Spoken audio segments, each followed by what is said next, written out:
Bom dia, boa tarde, boa noite. Começando mais um episódio do Impacto na Encruzilhada, episódio número 164.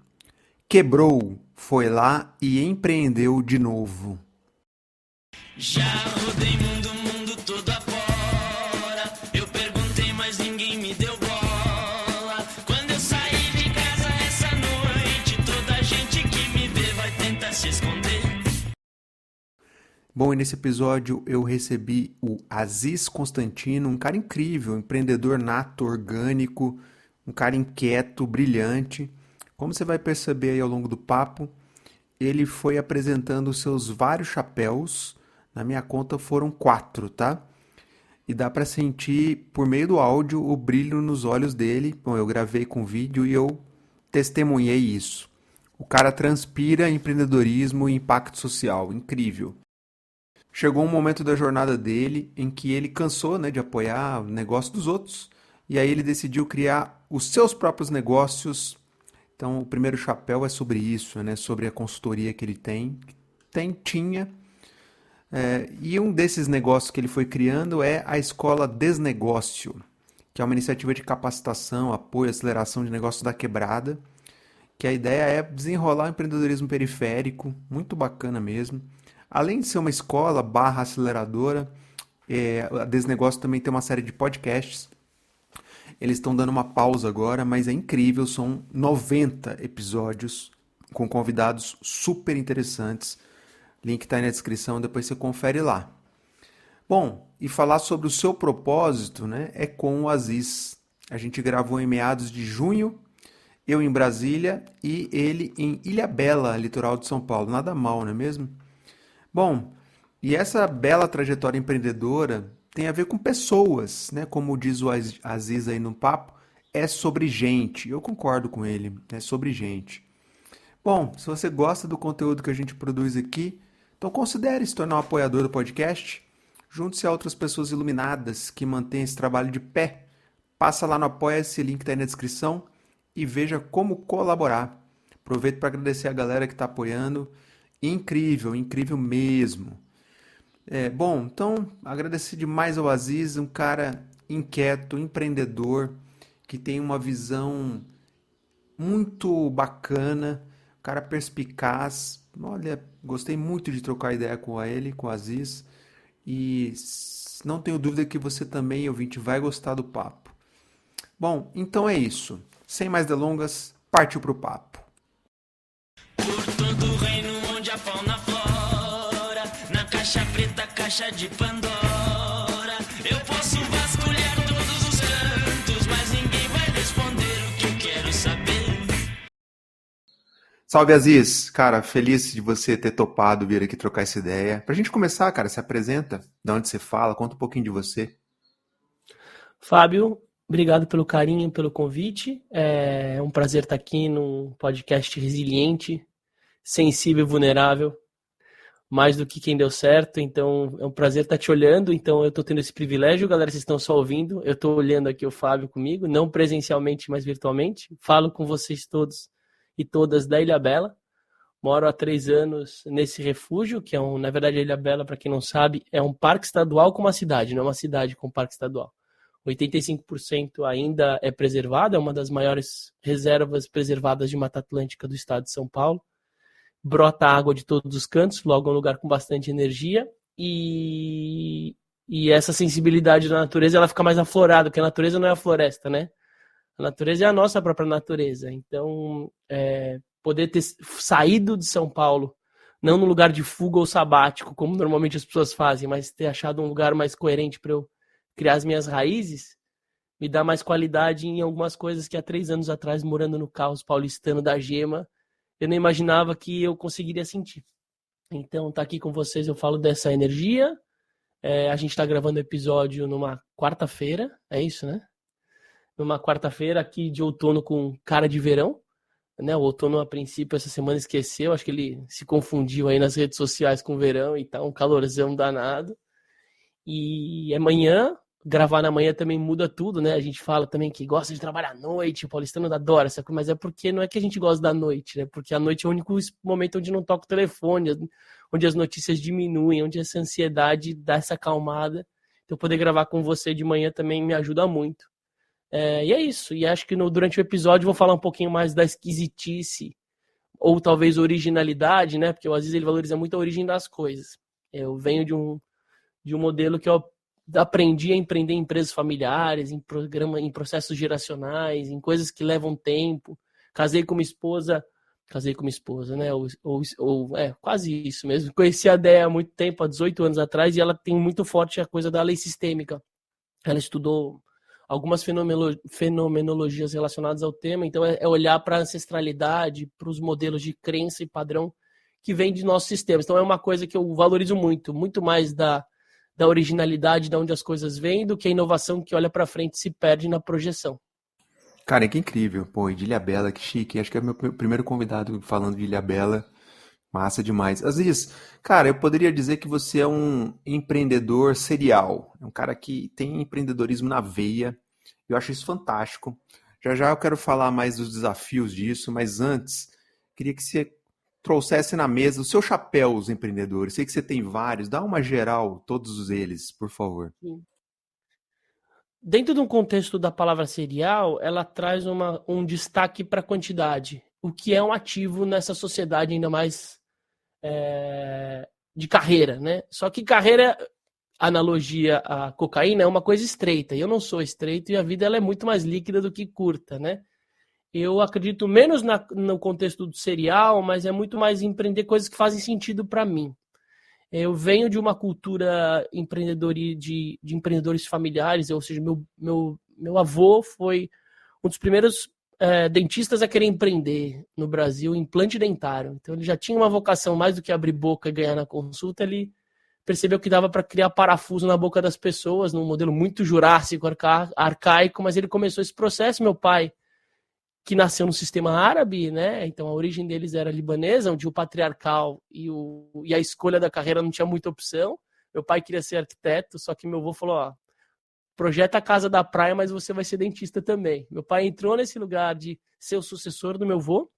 Meu avô chamava Aziz, meu pai chamava Aziz, logo você está falando com o Aziz. Então o Aziz ele tinha quase um predestino a seguir esse contexto de empreender, não empresas. Isso é uma coisa legal.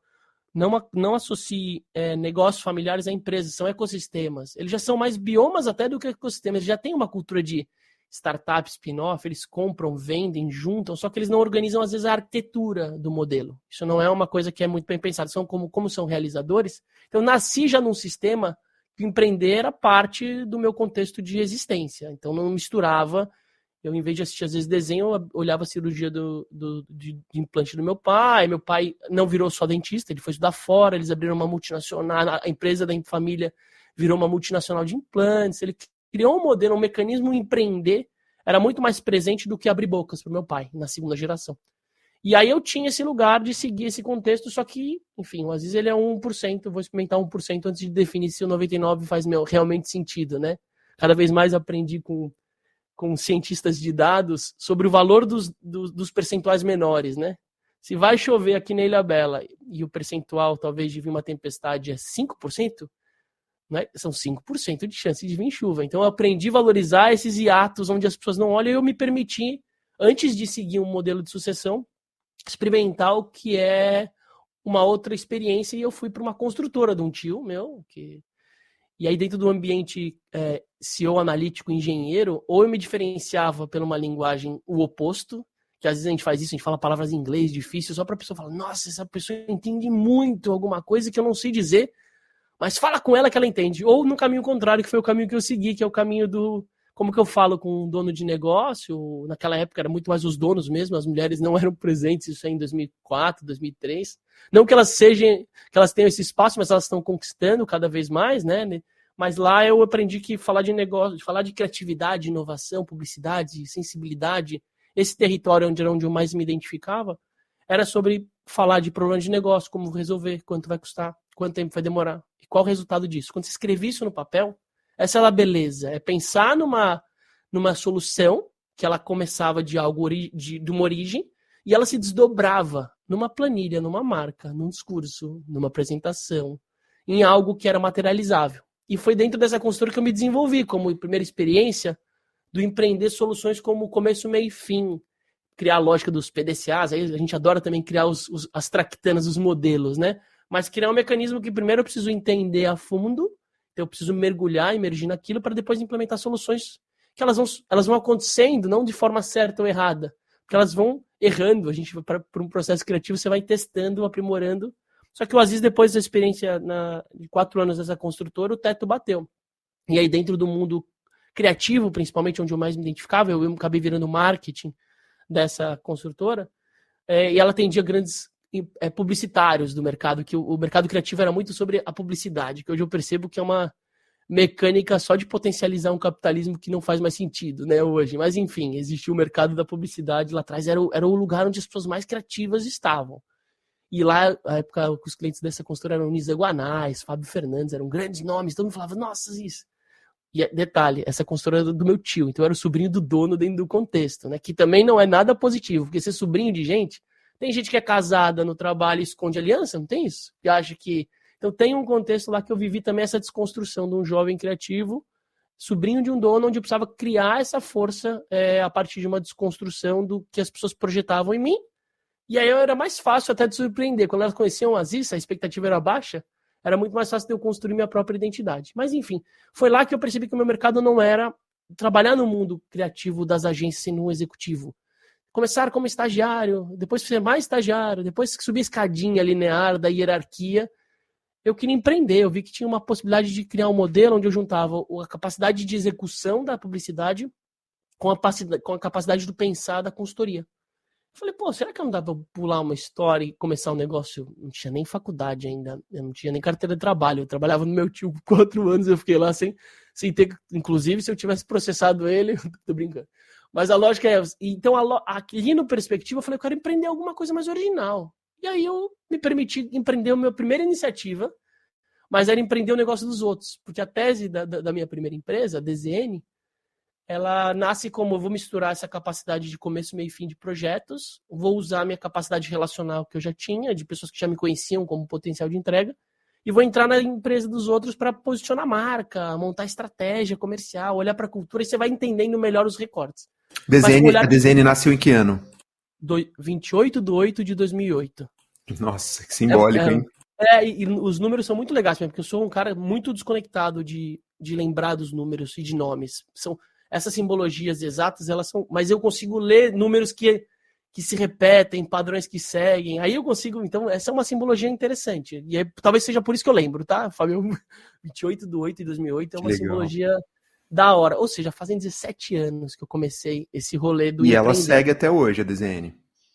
Ela segue, mas num outro modelo, porque o Aziz na DZN, ele se viu empreendendo o negócio dos outros, se encantando, e aí eu voltei pro sistema, como a vida é louca, né? Eu saí, neguei os sistemas familiares como empresa da família, e eu fui atender empresas familiares, porque eram negócios incríveis, onde o fundador ou alguém que ama aquilo estava presente, e eles olhavam médio e longo prazo, e é muito mais fácil posicionar uma marca que nasce, sei lá, uma analogia, de uma empresa de búfalas que foi feita por uma senhora que cultivou uma búfala do que posicionar Danúbio, Nestlé, cara, é impossível você posicionar essas empresas realmente, porque não tem um propósito real por trás. Então eu me identifiquei nesse lugar de olhar para a cultura, gente, e posicionar marcas, e fazer com que esses modelos perpetuassem entregas de 1 ano. Então eu me relacionava a fundo, é como se fosse um outside partner, um sócio de fora, não míope, e ajudava a posicionar esses modelos, e eu fiz isso durante 15 anos vai da minha história, foi sobre empreender os outros. Só que tem uma hora, mano, que você cansa de empreender os outros. Eu quero os meus desafios. Quem é de briga se presente agora, que eu já não sou mais o que eu fui outrora. Quem acha que eu tô perdendo o senso só porque estou por aí tentando descobrir.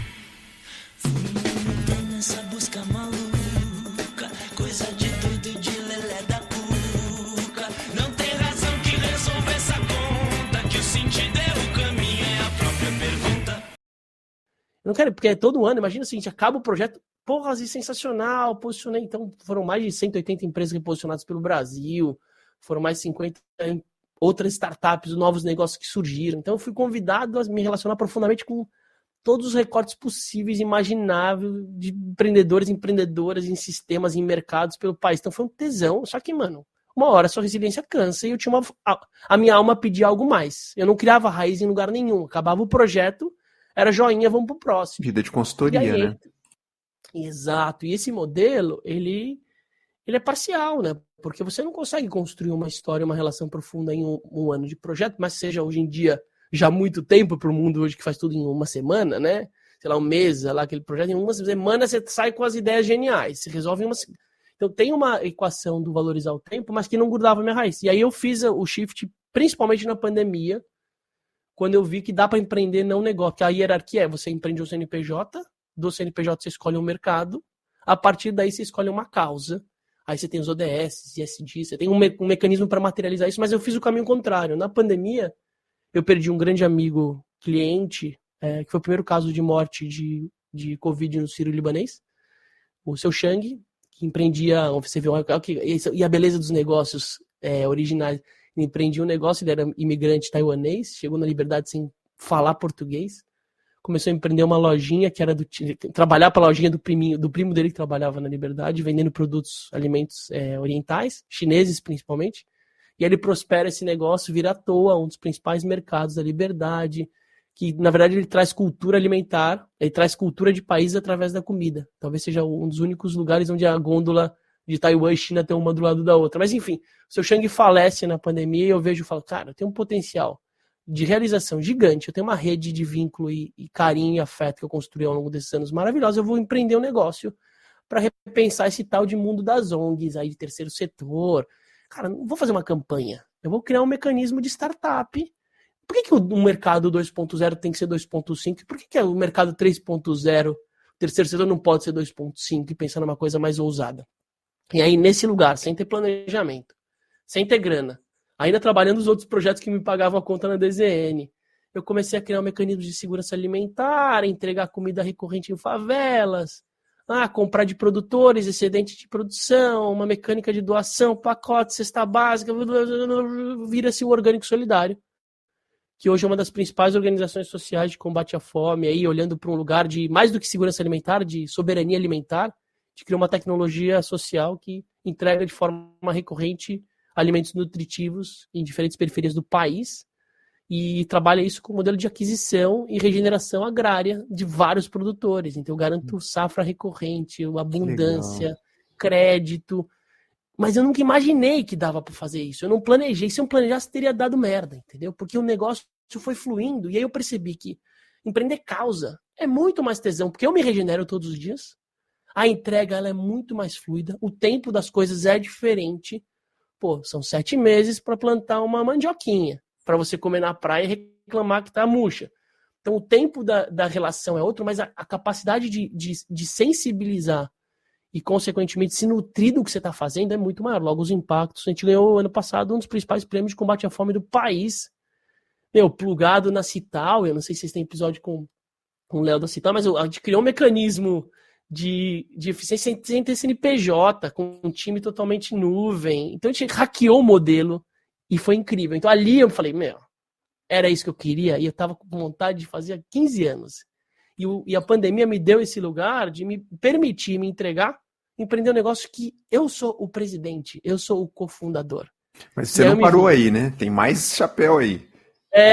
Mas aí foi a carta de alforria. Aí foi o lugar, eu falei, mano, aí eu preciso. Mas a mudança, ela não é tipo, eu vou desligar 100% a chavinha. Tem um desmame na vida, né? Às vezes a gente tem essas coisas mais impulsivas, e eu aprendi isso recente. A diferença entre o instinto e a intuição. O instinto, ele é muito mais uma reação a algo. E aí, às vezes, pode ser um corte ruptivo. Imagina se eu fizesse lá nos últimos anos, né? Vou parar todos os meus negócios onde eu ganho um recurso e vou cortar geral e vou 100% nisso. Calma, mas tem projeto, você tem que pagar suas contas, você tem um filho, você tem uma estrutura. Eu sou presentista, não acumulo patrimônio nenhum. Hoje eu não tenho eu estou até reaprendendo a isso, mas eu giro energia, né? Os meus negócios são...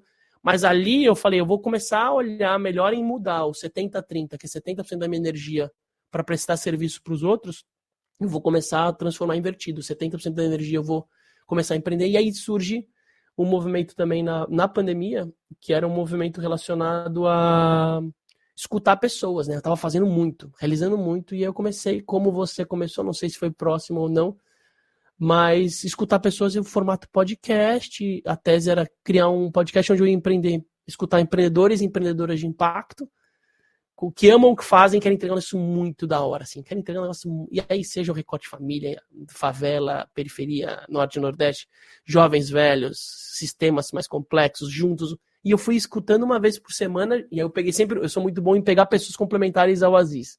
Então eu peguei o Davi Cato, que era um grande amigo, que tinha acabado de sair do iFood e se frustrado totalmente com o lugar que o iFood tinha virado naquele momento, né, em termos de a tese, imagina, ele foi um dos primeiros executivos contratado e que virou sócio do iFood e viveu o ciclo da evolução do que virou o modelo.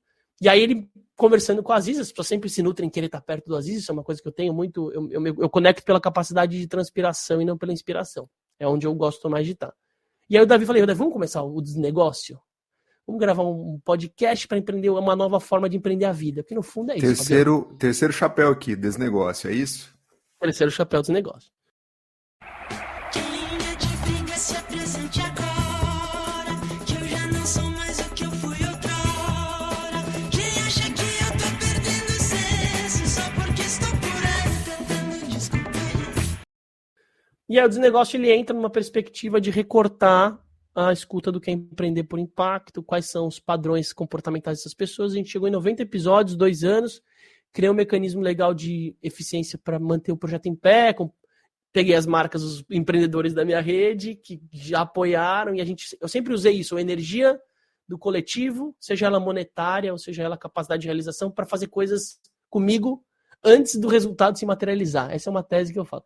Não vou vender o resultado. Cara, vamos entrar comigo, vai ter a semana de vela aqui na Ilhabela, vou pegar o barco da minha família, vou fazer isso, eu pego água na caixa, isso, marcas super legais, elas plugam em mim, sem ter ROI, sem ter nada, e aí a energia do projeto faz com que as coisas aconteçam, as pessoas já vão criando esse mecanismo no Aziz. Bora, tamo junto. Então o desnegócio ele começa como um podcast, mas ele vai se materializando, porque também isso é uma coisa, eu já fico atento, o que ele vai... O podcast é o formato, né? Não é o negócio. E aí ele se evolui a partir do final do ano passado. Um dos líderes, só como conecta, né? Um dos líderes do Orgânico Solidário, que é o Hermes de Souza, que é um dos principais líderes. Você que não conhece o Hermes de Souza, é um dos caras de capacidade de realização de ecossistemas dentro de uma periferia. Ele tem hoje pelo menos uns 10 negócios na Zona Leste de São Paulo, negócios/organizações. Uma Unidiversidade da Quebrada, que é uma universidade lá dentro, são 4 espaços dia contratando de crianças com cultura e esporte, 4 agrofavelas, tem um banco comunitário. Então, são pessoas que estão por aí que a gente não se permite acessar, porque tem que ir atrás. Empreendedor não fala, empreendedor faz, então a gente tem que... E aí eu conhecendo o Hermes, virou um grande amigo, irmão de alma, um caboclão. E aí, com o Hermes, ele gravou um episódio do Desnegócio. Eu falei, mano, o Hermes falou, cara, esse negócio é legal, vou mandar pra molecada na quebrada ouvir esse desnegócio aí. Eu falei, bota aí, vamos ver o que rola. Aí depois de 2 meses eu encontrei o Hermes e falei, Hermes, e aí, a galera tá gostando? Ele falou, não, estão adorando. Eu falei, mas só os episódios de empreendedores de impacto? Ele falou, não, a galera tá curtindo todos os episódios. A galera que empreende comida, doce, tá ouvindo episódios relacionados à comida. Eu falei, meu, e se a gente criar uma escola de empreendedorismo? Onde a gente ressignifica o empreender, não como sobrevivência, mas como liberdade. Porque o empreender na favela é para quem deu errado. O empreender é quem não tá trabalhando num banco, ou passou pelo programa de aceleração de tecnologia, está trabalhando numa empresa legal, ou foi estudar fora. As pessoas querem sair daqueles territórios vulneráveis, porque eles são vulneráveis e eles estão estigmatizados, principalmente no aspecto econômico. E quando a gente empreende, na cabeça do brasileiro, ainda, a gente vai ressignificar isso, né, Fabião? Eu sei que você tem esse papel também, que o empreender pode ser liberdade também. Porque Sim. Hoje, 2 horas de busão, se atravessar a cidade, para ser caixa num lugar que as pessoas vão olhar pra sua cara, sei lá, Estranho, negro. Né? Cara, é estranho. Por que você não pega a sua garagem? Mas não tem essa modalidade, não tem esse repertório não existe. Eu falei, cara, imagina se a gente criar um modelo e a gente pensou isso alto, e quando a gente pensa alto, o universo responde. É só a gente estar atento. Abre-se um edital via uma aliança de fundações relacionadas a grandes empresas, Heineken, Votorantim, eles montaram uma chamada Aliança AIP, que eles queriam fortalecer 10 organizações que estão focando em empreendedorismo periférico. Eu falei, Hermes, apareceu para nós aí.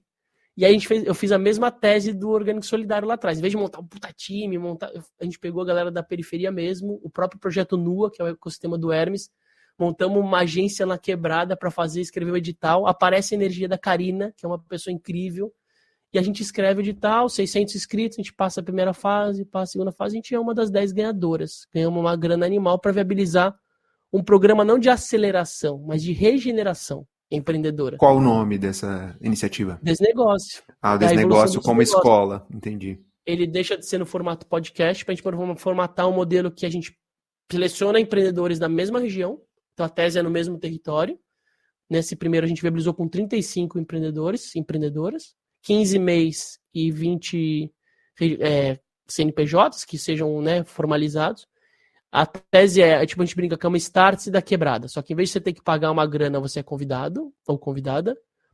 O material didático não é um squeeze e uma mochila. O material didático são 10 mil reais na conta. E ele não tem autonomia para usar esse recurso. E no final você não ganha um diploma para atualizar o seu LinkedIn. Você é convidado em 2 anos para devolver esse recurso e virar sócio de um fundo local, onde você evolui seu avatar, deixa de ser empreendedor para ser líder comunitário. E isso a gente pode replicar no Brasil todo. E aí, aí a cabeça vai longe. Via desenho, então preciso honrar desenho na história, né? Porque se eu não contar de onde vem, é materialização, é capacidade de realizar no curto, médio e longo prazo. Então, isso já está rodando, a gente já está com uma turma na Zona Leste, são 35 pessoas maravilhosas. Quem está ouvindo o episódio aqui, quiser conhecer mais, fala com a gente. É desnegócio.com site, mas tem muita coisa muito especial acontecendo. E aí o programa é isso, já estou pensando em expansão segundo semestre, se a gente vai para o Rio. Então, tudo vai... E aí eu percebi que a minha vida é meio bioma, entendeu, Fabio? Porque são esses coletivos de insetos, fauna, flora que se correlacionam. Não é uma holding, as coisas não estão fechadas. Pós cria uma holding, uma venture builder. Calma, gente. A gente gosta de coisificar, né? Esse é o bioma onde eu permeio.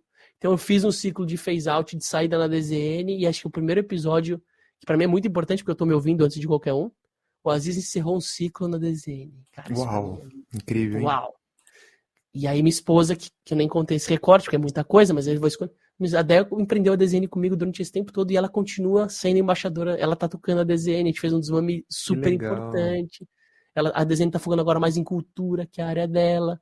Então a gente consegue ir ajustando no tempo das coisas para focar. Eu quero ser e eu sou um empreendedor de impacto. Sim. Esse é o meu recorte. Ô Aziz, agora, tem mais chapéu, né? Tem mais algum? Tem mais um, pelo menos, não? Tem. E aí tem um lugar que o Aziz é essa coisa que eu também preciso tomar cuidado, né? Que é entender o que é o hiperfoco e o que é a dispersão. Né? Como então eu aprendi né? que Exato. E eu sou um malabarista, eu rodo pratos num palito. Eu não posso deixar eles caírem porque fica mais bonito rodando, mas eu sei que eles vão cair porque vão surgir. Eu só não posso perder as varinhas. Eu aprendi isso. O prato vai cair. Let's face, vamos seguir isso. Mas então aí tem uma outra energia que eu não trago ela de forma linear, porque na história com você faz mais sentido olhando para o território do público, que é a escape, que é uma outra energia muito importante e significativa. Fui me meter nessa busca maluca, coisa de doido de lelé da cuca. Não tem razão que resolva essa conta, que sentido é o caminho, é a própria pergunta. A Escape foi um daqueles clientes lá da DZN, que apareceram alguns que no final do projeto falavam, Aziz, você não quer empreender comigo? Como dá pra gente virar sócio? Só que eu não tinha musculatura ainda.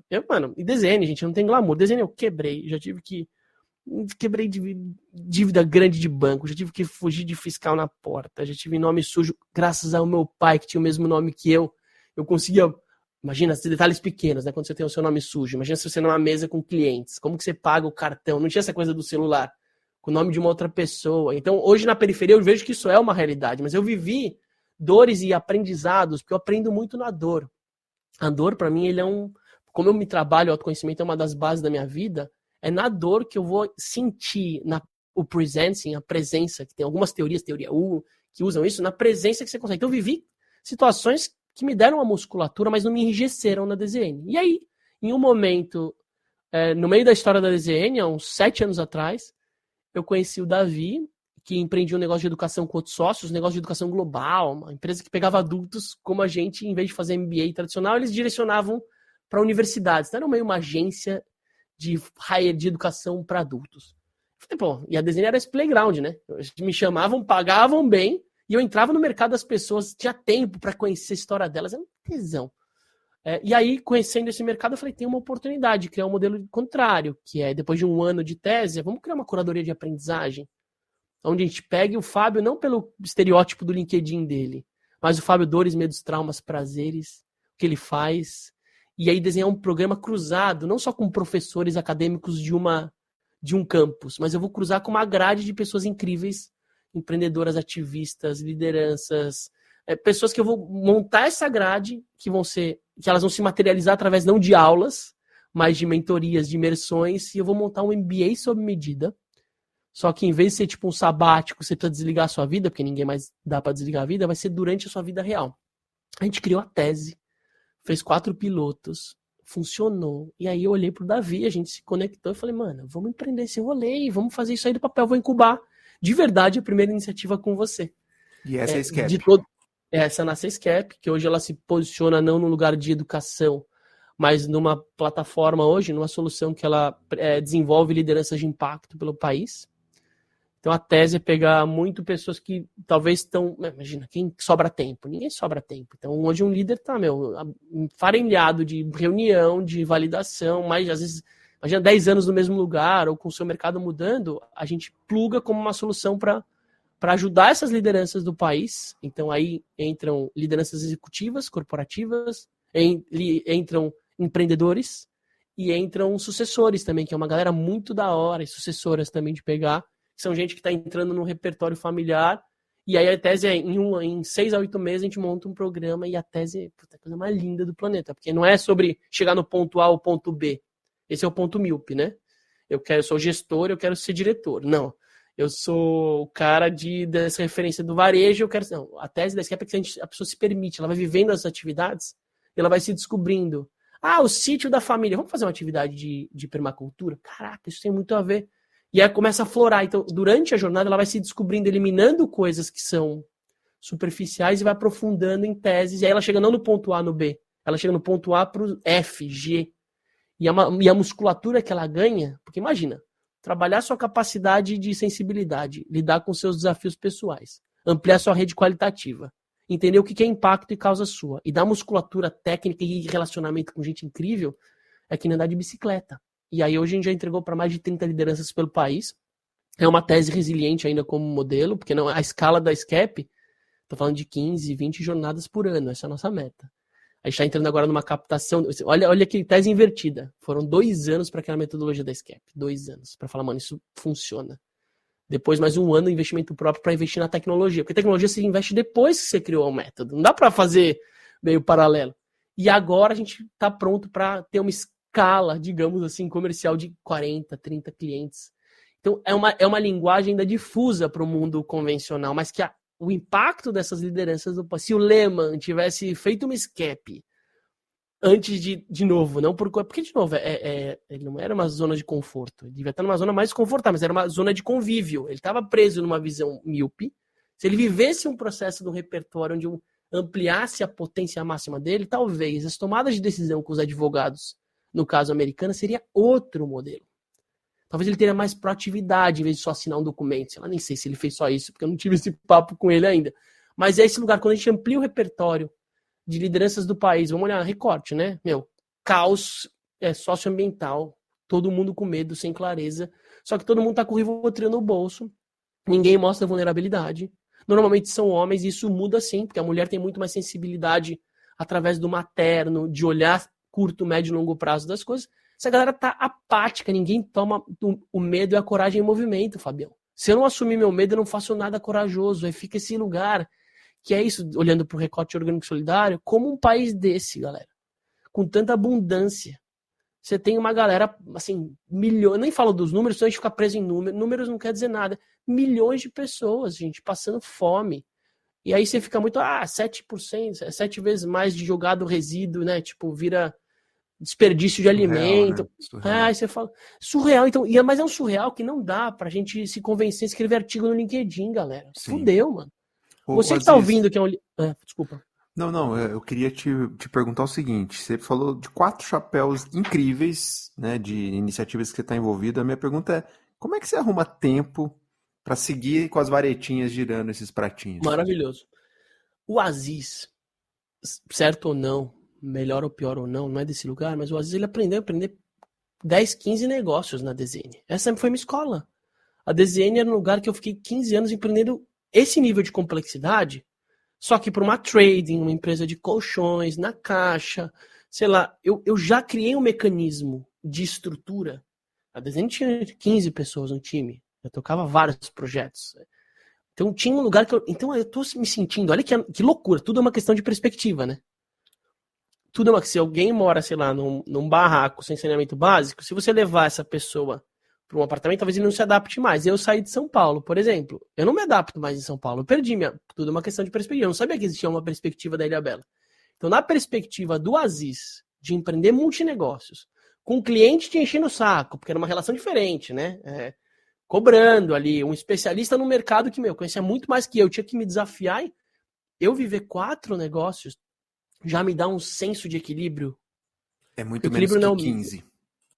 Exato. E aí o que eu tenho, assim, eu não vou performar o melhor no curto prazo nas coisas, mas eu me nutro de todas elas. E eu vou mostrar um exemplo bem legal, que você que está ouvindo não vai ver, mas eu vou tentar descrever, mas esse aqui na minha mão é um livrinho. Esse é um livrinho de uma galera muito boa que chamava Mall Editora, hoje chama Mall Impacto. E o P11, então no fundo eu uso as empresas, na verdade são desculpas verdadeiras para estar perto de gente muito legal, tá? Essa é a tese. Então eu mapeei uma pessoa muito da hora que vai me desafiar e eu acho qual é o meu gatilho que eu vou oferecer. Então conheci o tal do Rodrigo, antes eu chamava ele de P11, porque o sobrenome era Grupo Droga High, então hoje eu aprendi que isso é o sobrenome dele, o nome dele é Rodrigo. Eu conheci o Rodrigo como?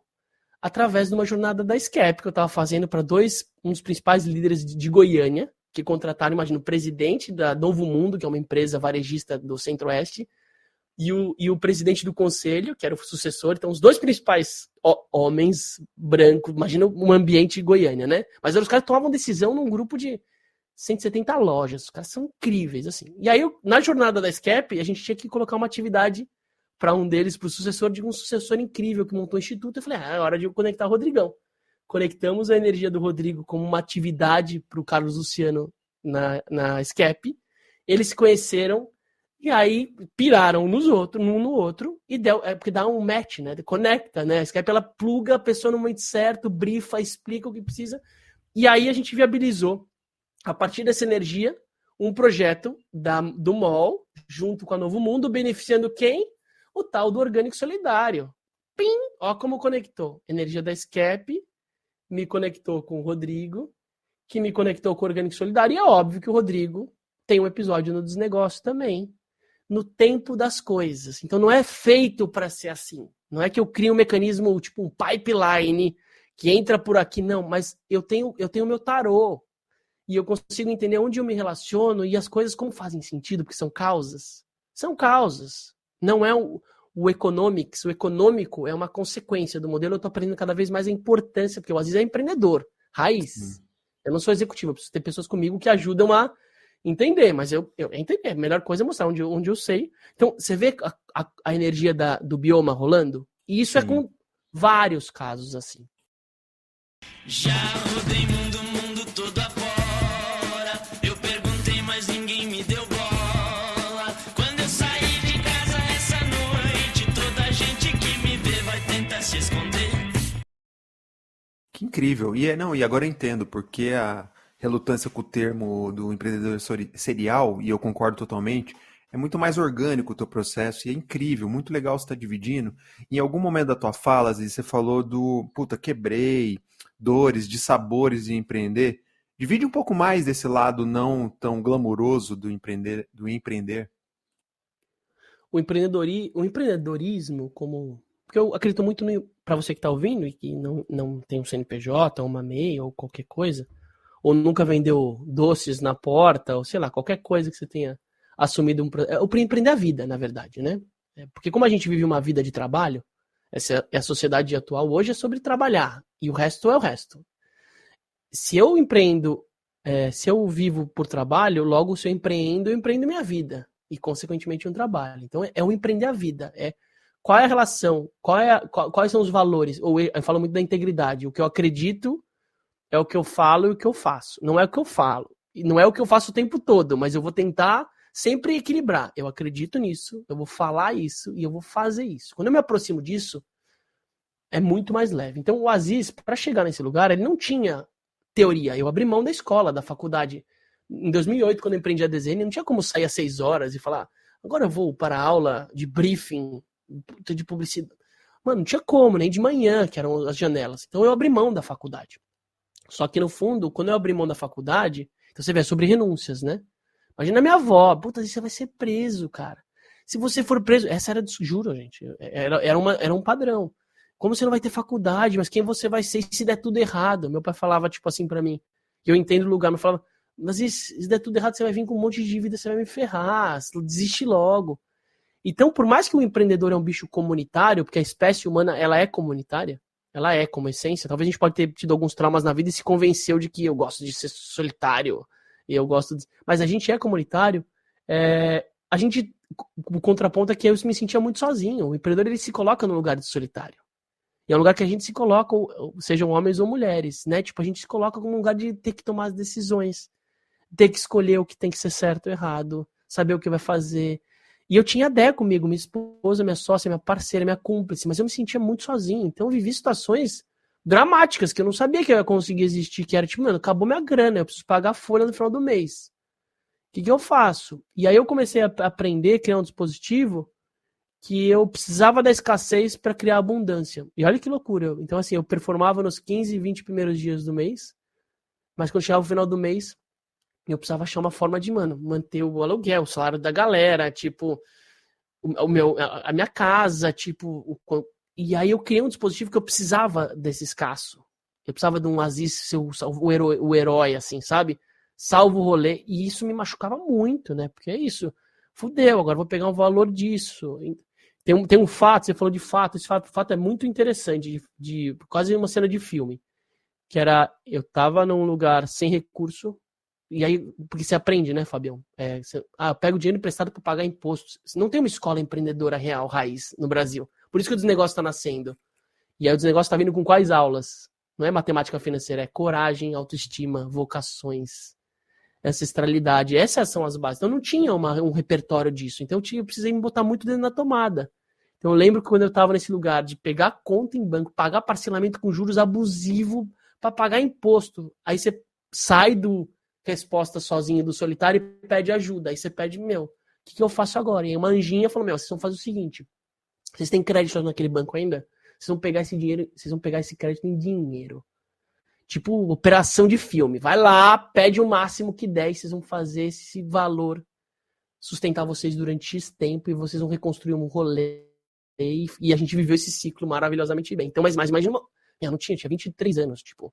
E o que eu vou fazer? Tudo bem que eu sou homem branco, classe média. Eu sabia que no meu inconsciente eu tinha uma estrutura. Talvez 90% das pessoas do Brasil não tenha. Tipo, mano, fudeu, eu vou morrer de fome, vou ter que roubar um banco, vou ter que pegar uma arma e dar um tiro em alguém, né? O plano B dessas pessoas. Mas o ponto é, eu vivi situações de insuficiência econômica, principalmente, e de baixa estima altíssima em vários momentos. Onde eu sentava no chão e falava, mano, o que eu vou fazer agora? Fudeu. Será que meu sonho acabou? Será que eu vou ter que voltar? E vou ter que voltar não, porque eu nunca fui pro mercado, né? Será que eu vou ter que... E aí eu ficava num lugar e eu lembro que eu respirava e eu tinha Dé comigo. Então eu tinha um alicerce. E eu tinha Dé, eu tinha outras pessoas que me ajudavam nesse momento. E eu falava assim, confia no processo. Eu vi uma vozinha, que é um mantra. Hoje não é mais processo, porque eu não sou muito processual, mas a fala que vinha era, confia no processo. Isso forma parte da sua história. Isso faz sentido para você nesse momento. Não desista. Sabe? Eu te amo, vai dar certo. E aí esse lugar me levava, e eu comecei a perceber que existia uma energia maior.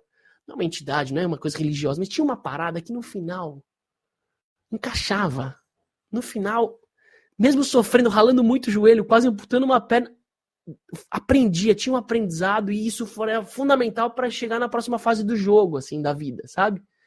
E eu fui ficando menos afobado, menos ansioso, e entendendo essa minha capacidade de resolver esses problemas, mas eu mudei o significado. É muito chato ficar trabalhando e vivendo para resolver problema. Você tem que olhar para achar solução. É quase a mesma coisa. Tem muita gente que fala, adoro resolver problemas. Eu falei, mano, não adoro resolver problemas. Isso é autoflagelo. Foca energia em buscar soluções. Tenha mais clareza do porquê você está fazendo isso. Seja mais intuitivo, né? Seja mais sensitivo.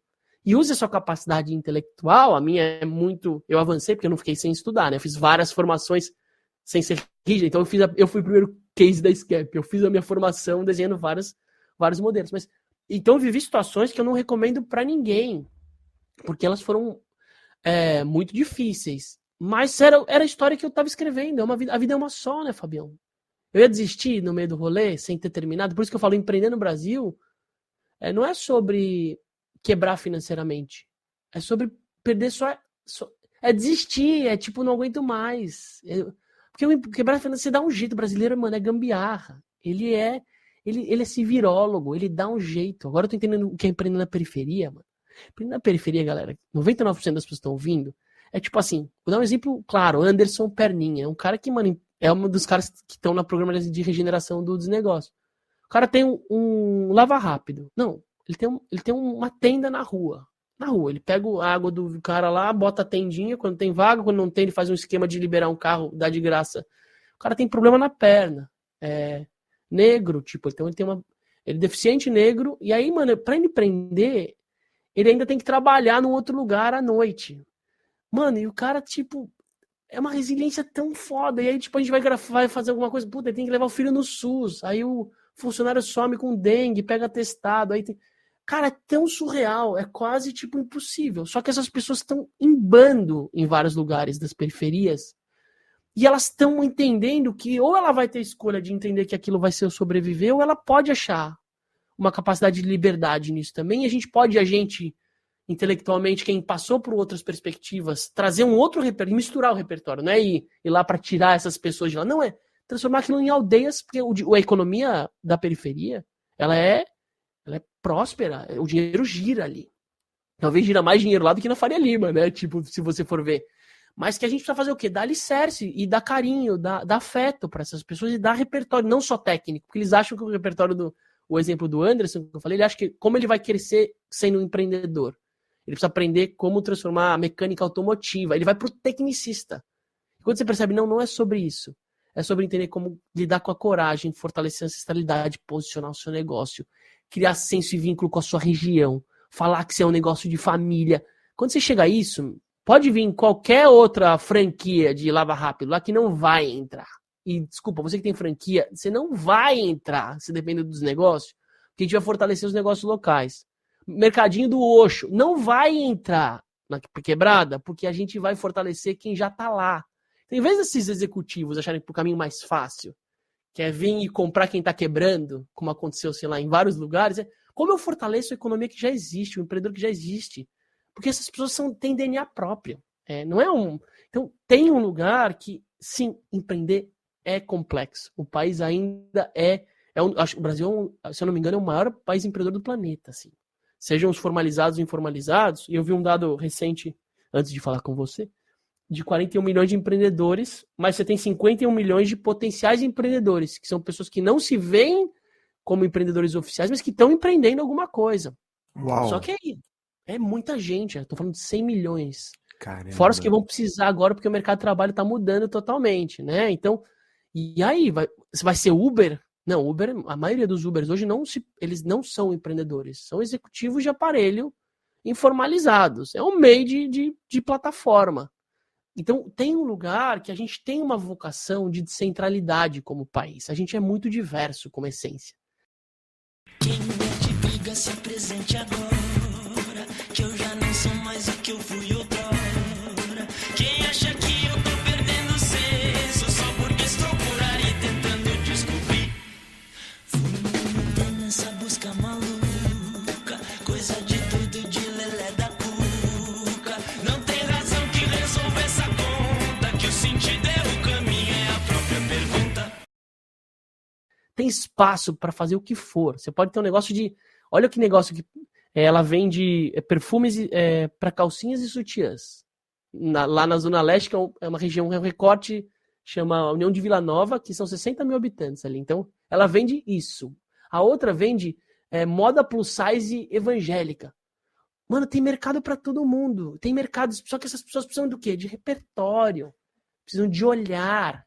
Então, tem uma força que eu acho que essa a economia do legado, ela vai vir das periferias. E periferia, galera, não é só favela. Periferia tem periferias rurais, tem comunidades, infelizmente, comunidades originais nossas, né? Então, essa galera, os caiçaras ribeirinhas, eles são quase periferias aqui na Ilhabela. Olha que loucura. Os caras começaram o bonde, a gente tá com os indígenas. Então tem um lugar que é como eu me aproprio desses territórios que hoje são vulneráveis, para entender que existe muito caldo para se fortalecer com programas de aceleração, incentivo. E não é só terceiro setor. A gente joga muito uma responsa do terceiro setor e do governo. Não, empresariados, executivas, galera que está hackeando as grandes estruturas. Bora hackear esses modelos. E não é hackear no mau sentido, é usar da infraestrutura que vocês têm para plugar e fortalecer o que já existe em vez de criar algo novo. Porque também todo mundo quer criar algo novo, né? Sim. Não, se apropria do que já é, do que já existe. Enfim. Cara, incrível, Aziz. Cara, o papo passa voando aqui e eu te agradeço. Você deu uma aula aqui, né? Trouxe vários aspectos super bacanas, links na descrição de todos os chapéus aqui que você trouxe. Para fechar, eu te convido a fazer um merchan. Você já divulgou várias coisas, mas dá o destaque final para o que você quiser aqui, cara. Te agradecer demais. Eu tenho feito um lugar também que é, em vez de buscar as respostas, em vez de correr atrás das respostas, né, com essa ansiedade de querer, é esperar elas aparecerem, né? Eu vou fazer um merchan não para as empresas, porque não existe empresa humanizada, organização humanizada. Existem pessoas. A janela que a gente está de humanidade é sobre as marcas humanas têm muito mais valor do que as marcas das marcas etéreas. O Fábio De Boni tem muito mais valor do que o impacto na encruzilhada, porque isso não tira o valor das outras pessoas que fazem parte, mas ele é o cara que puxa esse lugar, a energia humana, o self-branding, o posicionamento pessoal dos indivíduos, eles precisam substituir ou fortalecer ou se nutrir deles mesmos e mudar a hierarquia. Eu não sou uma empresa, eu não sou uma iniciativa, eu não sou uma marca. Isso aqui está embaixo do Aziz. Então, o merchan é que as pessoas queiram conhecer e se apropriar mais do Aziz, entender como o Aziz pode se conectar mais com elas. Queiram vir conhecer o Aziz como casa, como família, onde ele mora, porque ele mora. Que as pessoas tenham coragem, resgatar a coragem de mandar uma mensagem de WhatsApp, como está distante. Foi o que a gente conversou no Bastidores. Ninguém mais manda mensagem proativa para ninguém. Ninguém mais liga. Liguem pro Aziz, ele atende o telefone. Conversem com qualidade, busquem. A partir desse diálogo, a gente vai achar uma forma de conectar uma API de alguma iniciativa, de alguma coisa, seja no curto ou no médio prazo da nossa vida. Então, esse merchan, ele tem que ser sobre gente, galera. É sobre gente. Não é sobre a Klabin ser doadora das caixas do orgânico, não. É sobre a Gabi, que trabalhava lá dentro, incrível, que curte. Desde o começo do Organização Solidária, a Klabin é uma parceira de doar caixa, que hoje é mais difícil ter caixa para entregar. Hoje a gente entregou mais de 100 mil cestas, né, pelo país. Mas, cara, é mais difícil ter caixa do que ter comida. Então, é sobre gente. Então, essa mudança na hierarquia, o meu convite do merchan é valorize as pessoas, além das suas organizações ou do chapéu que elas representam, né? Então, acho que é um pouco disso. Baita reflexão aqui sobre gente. Incrível, cara. Aziz, te agradecer demais, cara. Aprendi um montão aqui contigo, que a gente possa seguir trocando, compartilhando e quem sabe um dia, ou eu ou quem tá ouvindo, dá um pulo aí na Ilhabela. Vai ser incrível. Obrigadão, viu, cara? Parabéns pelo trabalho. Obrigado pela sua escuta carinhosa. Obrigado por ter resistido. Eu sei que você está nesse momento de reflexões dos bastidores. Eu sinto pelos poucos textos que eu leio que o LinkedIn te prioriza na minha timeline por algum motivo, ainda bem. Então, honro você, sistema intuitivo do LinkedIn que coloca o Fábio recorrente na minha. Então, eu te honro por isso. E mais do que só Ilhabela, eu não estou preso aqui. Eu, hora ou outra, estou em São Paulo. O Brasilzão tá solto. Então, eu estou fluindo conforme o fluxo da vida leva, né? Então, em breve, Fábio, um dos meus desafios é que daqui 2 meses, pelo menos, eu vou te dar um abraço em algum lugar, a gente vai se cruzar em algum lugar, estou pedindo para a vida agilizar, para que a gente possa se encontrar e continuar essa adubada inicial que a gente teve de papo aqui. Para você e, óbvio, que para todo mundo que está ouvindo também, nos cruzaremos por aí com certeza. Bom, e para quem está ouvindo, os contatos todos aí do Aziz na descrição. Aziz, obrigado, cara. Abração, viu?